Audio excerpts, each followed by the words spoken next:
जय हिंद बच्चों। तो 10 और 11 जनवरी को आपका केवीएस का प्री है। उसके बाद प्री से रिलेटेड कोई एग्जाम फिलहाल नहीं है। जीआईसी प्री उसके बाद आएगा। तो जीआईसी प्री में तो खैर आपका सब्जेक्ट भी पूछा जाना है, लेकिन ईएमआरएस और केवीएस एनवीएस में सब्जेक्ट नहीं पूछा जाना था, यानी मेरा सब्जेक्ट मैथ्स नहीं पूछा जाना था आपका। लेकिन इसके बाद जितने एग्जाम्स हैं सब में पूछा जाएगा आपका। और यहाँ सबसे बड़ा सवाल एलटी मेंस का है। एलटी मेंस का रिजल्ट सबसे पहले कब तक आएगा, अभी एग्जैक्ट डेट तो नहीं आई है, लेकिन संभावना ये जताई जा रही है कि सारे एग्जाम्स जब हो जाएंगे, हर सब्जेक्ट का, अभी बहुत सारे सब्जेक्ट का तो हुआ ही नहीं, इस मंथ में हो जाएगा, तो फरवरी में उम्मीद जताई जा रही है 15 फरवरी के अंदर अंदर रिजल्ट आ जाएगा आपका। उसके बाद फिर आपका मई में उम्मीद जताई जा रही है कि एलटी मेंस का होगा एग्जाम आपका। तो आपके पास कह सकते हैं 20 दिन करीब जनवरी है, फरवरी है, मार्च है, अप्रैल है, 4 से 4.5 महीना समय है। एलटी प्री थोड़ा सा आपका जल्दी आ गया था जरूर आपका। तो उस दौरान आपने बहुत कम लोग ही थे, जो आप लोग के बातचीत से भी पता चलता है कि पूरी तरह से आप सिलेबस तैयार कर पाए थे। मैं भी ईमानदारी से कहूं तो जिस हिसाब से पढ़ाना चाहिए था उस हिसाब से तो नहीं ही पढ़ा पाया। तो ऐसा नहीं कि पढ़ाना नहीं चाह रहा था, लेकिन बस ये था कि टाइम की कमी थी। तो कुछ रिकॉर्डेड भी दिया गया था आपको, और साथ ही साथ फिर आपकी लाइव क्लासेस में जहां तक संभव है प्रैक्टिस कराई गई थी। क्योंकि 10 घंटा खाली पढ़ाने से तो होगा नहीं, क्योंकि अब सेल्फ स्टडी भी जरूरी होती है आपकी। जब तक आप खुद से नहीं करेंगे तब तक समस्या बनी रहती है। और साथ ही साथ थोड़ा सा पैटर्न भी चेंज था, ऐसा नहीं आउट ऑफ सिलेबस पूछ लिया था, लेकिन थोड़ा सा उटपटांग टाइप का पेपर तो जरूर था। 1-2 चैप्टर पे ज्यादा प्रेशर था, कुछ चैप्टर से बिल्कुल नहीं पूछे गए थे, और साथ ही साथ क्वेश्चंस पूछने का तरीका भी जो था थोड़ा सा अलग था। लेकिन चलिए, जो हो गया उस पे अब हम आप तो कुछ कर नहीं सकते हैं। अब कितनी मेरिट जाएगी, तो मेरे हिसाब से तो जो मिनिमम कट ऑफ है वही जाएगा। उससे ज्यादा जाने की संभावना नहीं है। एक आध कैटेगरी में हो जाए, लेकिन हमें लगता है लगभग हर में मिनिमम ही जाएगा। और बहुत कुछ निर्भर ये भी करेगा कि 3 क्वेश्चंस तो गलत था, 6-7 क्वेश्चंस का आंसर गलत था, 3 तो पेपर में क्वेश्चंस ही गलत था, 3-4।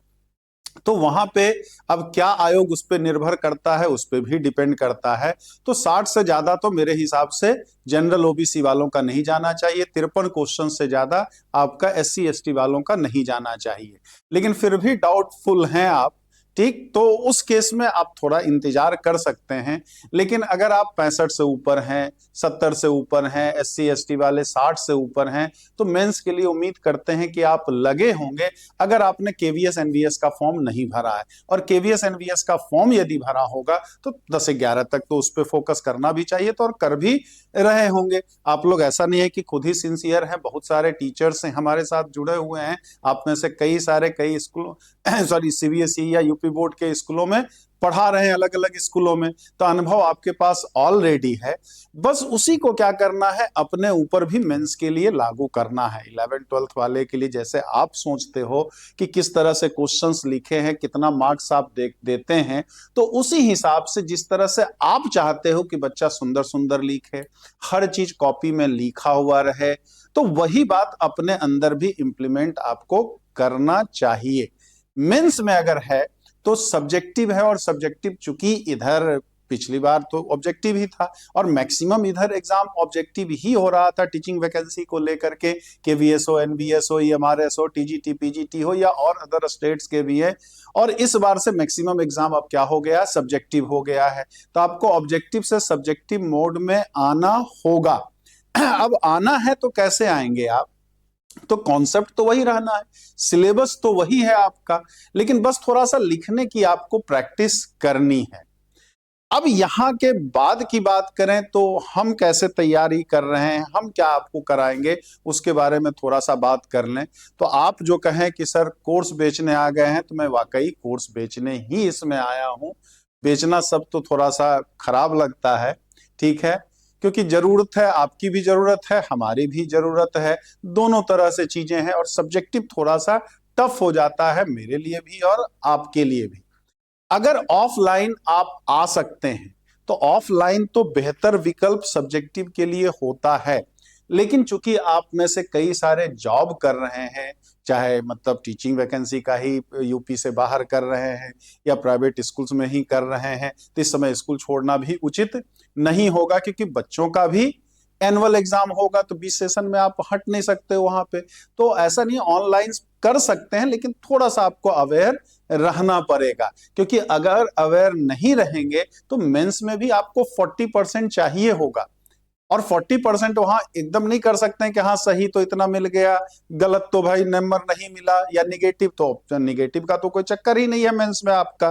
तो हाँ, जो 20 क्वेश्चंस पूछा जाएगा, 10 शॉर्ट वाला और 10 लॉन्ग वाला, तो उस हिसाब से लिखने की आपको प्रैक्टिस करनी चाहिए। और उम्मीद करते हैं बहुत सारे ने करना भी प्रारंभ भी कर दिया, नहीं किए हैं तो अगर अभी से आप स्टार्ट कर दीजिए। और केवीएस एनवीएस का पेपर है तो आप भाई इस संडे को हो ही जाएगा, संडे केवीएस देने के बाद आराम करने की जरूरत नहीं है, मेंस पे आपको पूरी तरह से लग जाना होगा। अब यहाँ टीचर्स एकेडमी आपके लिए 2 तरीके का बैच लेकर के आया है। एक अंतिम प्रहार मेंस प्रो बैच है। इस प्रो बैच में जो मिलेगा आपको क्या क्या क्लास, सबसे पहले तो आपका जो भी सिलेबस है उसकी रिकॉर्डेड क्लासेस आपको मिल जाएगी। पहली चीज जो मिल जाएगी वो क्या, रिकॉर्डेड क्लास जो होगा फुल सिलेबस का मिल जाएगा, फुल सिलेबस का मिल जाएगा आपको। दूसरा चीज जो इसमें मिलेगा आपका लाइव क्लासेस, लाइव क्लासेस। तो live classes in the sense ये नहीं कि अब शुरू से अंत तक पढ़ाया जाएगा कि भाई बेसिक से लेकर के एडवांस तक, क्योंकि उतना समय नहीं है, उतना समय नहीं है कि बेसिक से लेकर के एडवांस। कुछ चैप्टर जरूर है, क्योंकि उसमें आपको जो टीजीटी पीजीटी के क्लासेस चल रहे हैं वो भी आपको दिया जाएगा, तो अगर बहुत सारे चैप्टर्स बेसिक से एडवांस तक भी मिल जाएगा तो क्लासेस का टाइम थोड़ा सा ज्यादा होगा, 3 घंटा 4 घंटा क्लासेस भी चल सकती हैं आपकी। तो कुछ चैप्टर्स तो ऐसे, लेकिन पूरे सिलेबस आप चाहें कि उस तरह से, तो वो पॉसिबल आप भी जानते हैं कि इतने कम समय में इतना लंबा सिलेबस बेसिक से एडवांस तक नहीं जा सकता है पूरा आपका। और ये आपकी जरूरत भी नहीं होगी, क्योंकि प्री में आपने बहुत कुछ तैयार करके रखा भी होगा। तो लाइव क्लासेस में आपका ये तो आपका रिकॉर्डेड रहेगा। लाइव क्लासेस में सब्जेक्टिव क्वेश्चंस के प्रैक्टिस आपकी होंगी कि कहां पे, क्योंकि हमारा ऑब्जेक्टिव में तो ये फोकस रहता था कितना जल्दी आंसर्स आ जाता है, बस खाली आंसर से हमें मतलब होता था कि सही आंसर तक हम कैसे जल्दी पहुंच सकते हैं। लेकिन ऑब्जेक्टिव में तो इससे काम चलेगा नहीं। ऑब्जेक्टिव में आंसर्स याद रहना तो कोई उपाय है नहीं, वो आंसर कैसे आया, कहां से आया, वो थ्योरम कैसे प्रूव हुआ, इंपॉर्टेंट थ्योरम्स वगैरह वो सब भी आपको प्रूव करना पड़ेगा। तो वो सारी चीजें की आपकी लाइव क्लासेस प्रैक्टिस में आपको मिलेगी। अब यहां तीसरा चीज जो है, आपके पास क्वेश्चंस भेजे जाएंगे। पहले टॉपिक वाइज के क्वेश्चंस भेजे जाएंगे, टॉपिक वाइज, टॉपिक और plus complete syllabus, plus complete syllabus का आपका दोनों। पहले आपके टॉपिक वाइज, हर टॉपिक में ज्यादा नहीं, 20 सवाल 25 सवाल रहेगा, टॉपिक के हिसाब से कम भी रह सकता है, ज्यादा में तो ऑन एवरेज हम कह रहे हैं कि 20 सवाल भेजा जाएगा। अब 20 सवाल एकदम एग्जाम में पूछेगा ये जरूरी नहीं है भाई, ये तो कोई नहीं जानता है कि कौन सा क्वेश्चन आएगा, लेकिन हाँ अनुभव के आधार पे उस सारी चीजें कर करके बताने का प्रयास किया जाएगा, वो रहेगा, या उस टाइप के क्वेश्चंस आपके आने की संभावना रहेगी, जिससे कि आपका कॉन्सेप्ट अगर क्लियर है तो कैसा भी क्वेश्चंस पूछेगा तो हम कर लेंगे, नहीं क्लियर है तो भाई आसान भी क्वेश्चन है वो कठिन बन जाता है हमारा। तो ये टॉपिक वाइज आपको पहले भेजा जाएगा और वो आप उसको करेंगे, और यहां जब लाइव क्लासेस आएंगे लाइव क्लासेस लेंगे तो उसको हम यहां सॉल्व कराएंगे, तो आप खुद घर पे कर करके बैठ के देख सकते हैं कि हमने जो किया था कहां पे हमारी गलतियां रह गई हैं, कैसे उसको हम सुधार कर सकते हैं, वो सारी चीजें आपको देखना पड़ेगा। और दूसरा ये कंप्लीट सिलेबस वाला, कंप्लीट सिलेबस का मिनिमम आपको 10 भेजा जाएगा, 10 से ज्यादा भी हो सकता है, लेकिन कम से कम 10 तो आपका रहेगा। इस 10 पेपर में क्या होगा 10 पेपर आपके पास भेजा जाएगा, करके यहाँ व्हाट्सएप ग्रुप या ऐप पे आप उसको फिर स्कैन करके, मतलब क्या पीडीएफ फॉर्म में सॉल्व करके आप हमारे पास भेजेंगे। यहाँ जो पैनल रहेगा आपका, पैनल खाली हमारे का नहीं, हम जो सही समझे वही तो सही नहीं है। तो हम हैं, उपाध्याय सर हैं और 3 यूनिवर्सिटी के प्रोफेसर्स रहेंगे, उनके पास आपकी कॉपियों को, मतलब चारों पांचों लोग बैठ करके फिर देखेंगे कि कहां पे क्या संभावना बनती है, कहां पे आप क्या गलती कर रहे हो। वो कॉपी जहां जहां गलती होगा वो मार्क कर करके फिर आपको दिखा दिया जाएगा, आपके पास फिर वो वापस भेज दिया जाएगा। ये किसमें है? प्रो बैच में। ये किसमें है? प्रो बैच में। तो ये सारी, जिससे कि आप अपनी कमियों को धीरे धीरे दूर कर करके आप परफेक्ट लिखना सीख सके। जान तो आप रहे ही है, बस थोड़ा बहुत क्या है उसको, क्या है अच्छे से और करने की आवश्यकता। वहां रीजन भी बताया जाएगा, जैसे 10 नंबर का क्वेश्चन से आपको 6 ही नंबर दिया गया है, तो क्यों 6 नंबर दिया गया, कहां पे आप गलतियां कर रहे हो जिस वजह से ये नंबर आपके कट रहे हैं। आपने फार्मूला नहीं लिखा, या थ्योरम नहीं लिखा, या कैलकुलेशन सही से नहीं दिखाया है, हड़बड़ाहट में लिखा है, तो वो सारी चीजें आपको यहां पर बताई जाएंगी। अब इतना सारा करने में ये सब तो ठीक है, लेकिन इसमें करने में थोड़ी सी संस्था को ज्यादा ही मेहनत करनी पड़ती है, तो इसकी फी थोड़ी सी ज्यादा रहेगी। फी तो आज तक मैंने बताया नहीं है, ना मेरे हाथ में वो होता है। जैसे आप नौकरी खोज रहे हो, मैं भी यहाँ नौकरी ही कर रहा हूँ, तो क्या क्या चीज मैंने सोचा है वो बता सकता हूँ। इसमें संस्था का क्या रहेगा, ठीक वो संस्था डिसाइड करेगी। तो उसके लिए आप कॉल कर करके या व्हाट्सएप करके 96 28 95 92 37 पे आप समझ सकते हैं, ठीक है। और ऑफलाइन अगर आना चाहते हैं तो ऑफलाइन के लिए आपका 79 91 95 92 37 पे आप व्हाट्सएप कर सकते हैं या कॉल कर सकते हैं। तो ये सारे इतना प्रोग्राम आपके पास रहेगा। ये जब तक एग्जाम्स नहीं होगा तब तक ये चलता रहेगा। एग्जाम मई में हो जाए, जून में हो जाए, जुलाई में हो जाए, अगस्त में हो जाए, जब तक हो जाएगा तब तक ये आपका इसी तरह से प्रोसेस चलता रहेगा। मैक्सिमम इससे ज्यादा भी बीच में अगर कुछ और दिमाग में आता है वो भी मैं इंक्लूड करने का प्रयास करूंगा। दूसरा आपका क्या है, मेंस ओनली मेंस, मतलब मेंस प्रो नहीं। तो इसमें भी आपकी क्लासेस तो रहेगी, recorded classes plus live classes, आपका ये सारी चीजें तो रहेंगी ही रहेंगी। टॉपिक वाइज क्वेश्चंस भी आपको मिलेगा। बस इसमें अंतर पिछले बैच से बस केवल इतना रहेगा, आपकी कॉपियां पूरी चेक नहीं होगी, केवल अंतिम में एग्जाम के 10-15 दिन पहले अंतिम 2 कॉपी बस चेक होगा, अंतिम 2 कॉपी चेक होगा। और अगर कुछ विशेष दिक्कत है तो आपको बता दिया जाएगा, क्योंकि ये सारे क्वेश्चंस, ठीक है, क्योंकि इतनी सारी सब्जेक्टिव टीचर अगर आप हैं तो आप भी जानते हैं कॉपी चेक करना थोड़ा सा ज्यादा कठिन काम होता है, एक एक चीज। और ऐसा तो है नहीं भाई कि स्कूल का फर्स्ट टर्म सेकंड टर्म का एग्जाम है, थोड़ा बहुत 19-20 है तो काम चल जाएगा। बड़े ध्यान से एक कॉपी चेक करने में एक आदमी को नहीं कम से कम आधे से 1 घंटा समय लगता है, इस तरह से है। तो वो सुविधा केवल उस बैच में मिलेगी। इस बैच में वो सुविधा आपको हर, मतलब पूरे करना मिलेगा, केवल 2 टेस्ट का मिलेगा, अंतिम समय में मिलेगा वो आपका।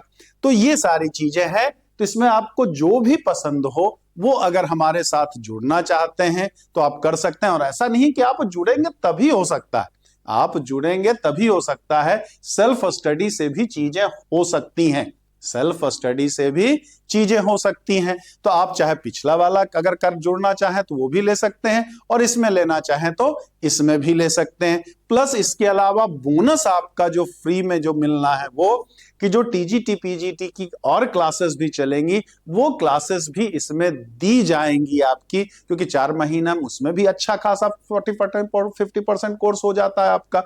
तो वो टॉपिक्स आपको बेसिक से लेकर के एडवांस तक करने का मौका मिलेगा। शुरुआत से ही मेरा रहता है कि हम ऑब्जेक्टिव पे तो करते ही हैं फोकस, लेकिन ऑब्जेक्टिव बताते समय भी हम चाहते हैं कि पूरा कॉन्सेप्ट है तो उसको भी सब्जेक्टिव तरीके से हर क्वेश्चंस को बताने का प्रयास रहता है। अगर आपने पहले क्लास दिया होगा, या यूट्यूब पे ढेर सारी क्लासेस हैं, आप उसको देख सकते हैं। प्रैक्टिस वाला नहीं, जो क्लासेस चलती हैं टॉपिक की, उसमें हर क्वेश्चंस को मैं कोशिश करता हूं कि पूरा डिटेल सॉल्यूशन आपको बताऊं, चाहे क्योंकि कॉन्सेप्ट जब सही रहता है तो सब्जेक्टिव भी हो जाता है और ऑब्जेक्टिव भी हो जाता है। लेकिन फिर इसमें अंतिम में कह रहा हूं, इसमें मुझसे ज्यादा आपको मेहनत करनी पड़ेगी, क्योंकि लिखना आपको ही है। और 20 क्वेश्चंस लिखने में 3 घंटा, मतलब ऑब्जेक्टिव करते समय अब 3 घंटा लिखने की आदत मैक्सिमम बच्चों में समाप्त हो गई है। और ये सिलेबस आपका इसमें तो खैर काम करेगा ही करेगा। अगर आपको केवीएस एनवीएस का मेंस देना है तो उसमें भी काम करेगा, ईएमआरएस का मेंस देना होगा तो उसमें भी काम करेगा, क्योंकि केवीएस एनवीएस ईएमआरएस में एलटी ग्रेड की तुलना में सिलेबस कम है। अगर पीजीटी का है, टीजीटी का सिलेबस केवीएस एनवीएस ईएमआरएस का एलटी से थोड़ा सा कम होता, थोड़ा सा अलग हटके होता, लेकिन पीजीटी वाला तो सब कवर इसी में हो जाता है। आपका एलटी ग्रेड वाले सिलेबस में कैसे हो जाता है। जीआईसी, ये टॉपिक आपको जीआईसी में भी काम करेगा, क्योंकि जीआईसी और एलटी का सिलेबस भी 80% तो कॉमन ही है। जीआईसी में ग्रेजुएशन वाला थोड़ा सा बढ़ जाता है, तो ये नहीं कि एलटी है तो भाई जीआईसी के लिए, तो जीआईसी के लिए भी ये सारी चीजें आपको काम करेगा। तो उसके लिए भी आप धीरे धीरे तैयार हो सकते हैं। जीआईसी का तो भी प्री ही मार्च में होने की उम्मीद है। मेंस तो उसका मान के चलिए अगस्त के पहले नहीं होना, अगस्त में हो, सितंबर में हो। जीआईसी के मेंस में थोड़ा सा अभी टाइम लगेगा। जीआईसी प्री देना है तो कॉन्सेप्ट तो ये रहेगा, तो जीआईसी प्री के लिए भी ये क्लासेस आपके लिए हेल्पफुल रहेंगी ही रहेंगी। तो इसके लिए आप कांटेक्ट करना चाहते हैं तो आप कांटेक्ट कर सकते हैं। ऑनलाइन के लिए, ऑनलाइन अगर आपको ऑनलाइन बैचेस के लिए कांटेक्ट करना है तो आप कर सकते हैं किस पे, 96 28 95 92 37 पे। और ऑफलाइन के लिए आप कांटेक्ट करना चाहते हैं, ऑफलाइन के लिए तो ये हो जाता है आपका क्या, 79 91 95 92 37। ठीक है, ऐसा नहीं है कि ऑनलाइन हो नहीं सकता, ऑनलाइन भी होगा। लेकिन अगर आप पहली बार दे रहे हैं और आपके पास समय है, आप अफोर्ड कर सकते हैं प्रयागराज में रहना, तो ऑफलाइन थोड़ा सा तो बेहतर विकल्प होगा ही होगा। बेहतर विकल्प इसलिए क्योंकि आप सामने रहेंगे, सामने लिखेंगे, तो वो गलतियां तुरंत आपको वहां पे बता दी जा सकती हैं। तो थोड़ा सा ये प्लस पॉइंट आपके पास ऑफलाइन में रहेगा। लेकिन अब ऐसा नहीं कि सब कुछ त्याग करके हम ऑफलाइन ही करने आ जाएं, कि सारी चीजें, पता, निश्चित को छोड़ के कभी अनिश्चित की तरफ नहीं भागना चाहिए ना। कहीं आप कहीं जुड़े हुए हैं तो आपको वहां भी जिम्मेदारी जो होती है उसको भी आपको निभाना ही पड़ेगा। तो आपको क्या है, ऑनलाइन भी चीजें हो सकती है, लेकिन बस ऑनलाइन में क्या है, आपको रेगुलर रहना होगा, खुद पे आपको कंट्रोल रखना पड़ेगा, संयमित रहना पड़ेगा। डेली जो पेपर भेजा जाएगा आपको, डेली या 2 दिन में या 3 दिन में, जब भी पेपर भेजा जाएगा उसको क्या है, कर करके फिर यहां पर भेजना, वो आपकी ड्यूटी रहेगी। आप भेजेंगे तभी तो मैं चेक कर पाऊंगा, उसमें आलस कर देंगे तो दिक्कत थोड़ी सी हो जाएगी। ऑफलाइन में तो मैं देखता ही रहूंगा, तो ऑफलाइन में तो आप नहीं बच सकते हैं, ऑफलाइन में तो आप मेरे कंट्रोल में रहेंगे। लेकिन ऑनलाइन में आप खुद के कंट्रोल में ही रहेंगे, तो आपको जैसा उचित लगे वो कर सकते हैं। और बाकी चीजें करना तो प्रारंभ कर ही दीजिए। उम्मीद करते हैं बहुत सारे बच्चों ने करना प्रारंभ कर भी दिया है। अगर 60 ही नंबर है, बॉर्डर लाइन पे भी है, तो आप भले कहीं जुड़े नहीं, लेकिन तब भी आप प्रारंभ कर दीजिए। वो किए रहेंगे तो बाकी एग्जाम्स में भी आपको काम देगा ही देगा। तो उम्मीद करते हैं सारी चीजें क्लियर हो गई होंगी। कुछ और अगर आपको जानना होगा तो आप कमेंट बॉक्स में जरूर आप करेंगे, कमेंट करेंगे, जिससे कि उसका मैं रिप्लाई दे सकूं। आगे जब भी इस तरीके से ही लेक्चर्स दे करके आपको वो सारे जिनका जो कमेंट होगा उस कमेंट को एक साथ समेट के मैं उसका आंसर देने का प्रयास करूंगा। जय हिंद, जय भारत।